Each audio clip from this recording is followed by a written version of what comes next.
Defense ministers of NATO countries held a two-day meeting in Brussels to address key security issues, including Iran's nuclear threat. Acting U.S. Defense Secretary Mark Esper said the regime has been sowing chaos and conflict in the Middle East for 40 years and must be stopped. Iran's hostile actions are an international problem that affect many nations. They include pursuit of nuclear weapons, a growing ballistic missile program, support for international terrorism, and assaults on freedom of navigation in the Arabian Sea, Strait of Hormuz, and the Gulf of Oman, and in international airspace, as the world saw last week. Tensions between the United States and Iran escalated last week after Iran shot down a U.S. drone, saying it had violated its airspace. Washington denies the allegation but says it does not want war with Iran. The United States so clearly has stated that they don't want a war.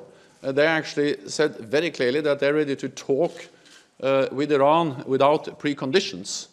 And it was a message from allies today that we support efforts to de-escalate, to avoid any miscalculations, incidents, accidents, and especially that they spiral out of control and create a really dangerous situation. Instead of a military response, Washington has opted for economic sanctions on Iran. We are dedicated to this policy of maximum economic pressure because it's working.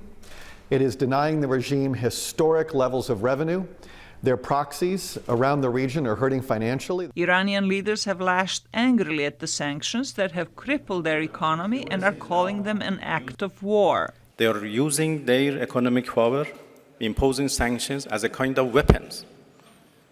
Now we are facing a very new concept, weaponization of dollar. This is what we are facing. They use dollar as a weapon to impose their wishes, their policies on other countries, and that should be stopped. A war with Iran has few supporters at home or abroad. French President Emmanuel Macron made that clear on arrival in Osaka. We must achieve de-escalation in Iran and also continue the policy of securing the Korean peninsula. U.S. lawmakers are mulling legislation which would require congressional approval for a military strike against Iran. Zlatica, Hoke, VOA News, Washington.